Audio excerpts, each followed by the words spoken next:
Oui, Monsieur le Ministre, vous nous proposez donc que le Conseil municipal de Lyon contribue au débat public sur le projet de ferroviaire lyonnais. Deux observations liminaires. Vous auriez pu, compte tenu de l'importance de ce projet, faire une commission générale, ainsi qu'il a été fait par le président de la métropole, qui aurait permis à chacun des élus, tout le monde ne siège pas à la métropole, d'avoir un niveau d'information équivalent et pertinent sur ce sujet. Je note également une certaine précipitation. La délibération a été distribuée le jour même de la commission, sans aucune note de synthèse, alors que le dossier est quand même conséquent. Il faudra nous expliquer quelle urgence il y avait, comme l'a dit notre collègue Françoise Chevalier en commission. Le débat public s'achève le 11 juillet, nous avons un conseil prévu le 1er juillet. Notre contribution pouvait, a priori, tout à fait se faire à ce moment-là.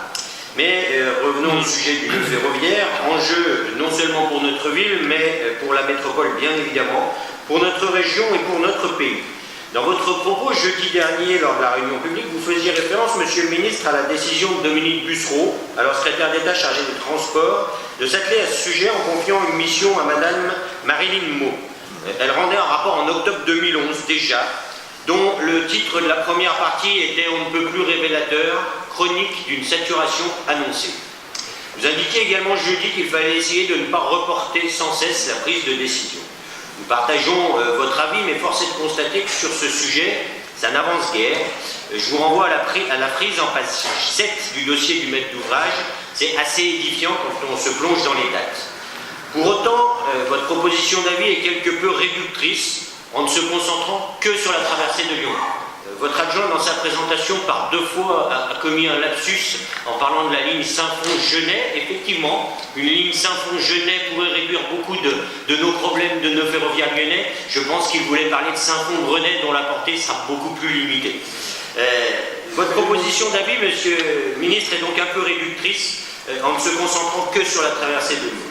On ne peut parler d'une ferroviaire sans aborder la question du fret et du contournement ferroviaire de l'agglomération lyonnaise, mais également le déclassement de la 6 à 7, le développement des lignes de l'ouest lyonnais avec une remise à 2 voies du tunnel des 2 amants. Tout est lié, tout est imbriqué. Alors pourquoi ça coince à Lyon côté voyageurs? Parce que nos voies servent également au transit de fret, ce qui empêche de répondre à la demande croissante de transport, notamment de type TER, que l'on mesure bien à travers l'évolution des fréquentations de nos gares. 13,8 millions de voyageurs en plus en 10 ans, soit plus de 50%, ou près de 50%, 47-38, si nous voulons être précis. En septembre 1998, Jean-Claude Guessot, ministre des Transports d'un gouvernement Jospin que vous souteniez, était à Lyon pour, dixit le progrès, mettre en orbite plusieurs dossiers ferroviaires, dont ce contournement fret ferroviaire. Manifestement, la mise en orbite a été un peu puissante puisqu'on l'a complètement perdu de vue depuis. Les promesses communistes, il faut toujours s'en méfier un peu. Pour preuve, sur le Cépal, en 1998, on parlait d'un lancement de travaux en 2000 pour être achevé en 2006. La SNCF nommait un chef de projet sur les problèmes de saturation du nœud lyonnais.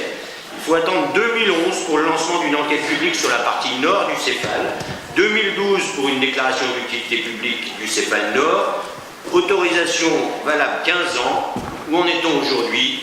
Au point mort.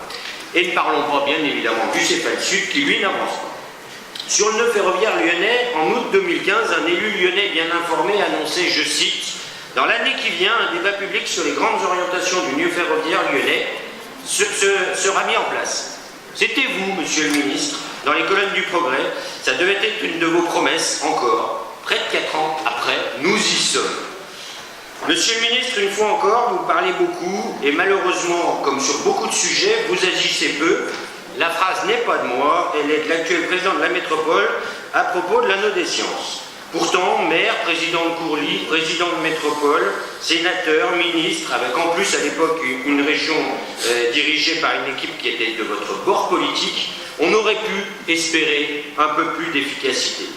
Cet immobilisme fait que le service aux voyageurs n'est pas bon aujourd'hui. Plus de 20% de trains en retard dans la région, contre moins de 10% au niveau national. Un tiers des retards constatés à Lyon sur le réseau régional est dû à la saturation du réseau ferroviaire. Là, aujourd'hui, dans ce débat public, on parle d'horizon 2040. Mais c'est pourtant maintenant que les solutions auraient dû voir le jour. Quelles sont les solutions de court terme? Vous faites systématiquement l'impasse sur Lyon-Saint-Exupéry alors que cette gare est située dans une zone d'expansion naturelle de notre agglomération. Alors, en attendant, avec quelques millions par-ci, par-là, on essaye de trouver des palliatifs, sachant que, comme il l'a déjà été indiqué à la métropole le 18 mars, les travaux actuellement menés n'apporteront pas de nouvelles capacités. Or, c'est de ça dont nous avons besoin. Sur ces grandes infrastructures, force est de constater que nous agissons un peu comme un tortillard, alors qu'un TGV aurait pu répondre à l'urgence, et notamment à l'urgence climatique. Votre délibération n'est pas à la hauteur des enjeux, car nous sommes juste dans l'hypothèse de régler une difficulté actuelle, alors que nous devrions nous placer dans l'évolution du territoire à 20 ou 30 ans.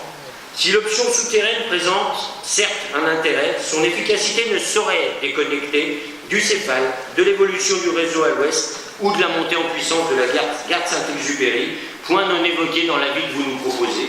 C'est la raison pour laquelle nous nous abstiendrons.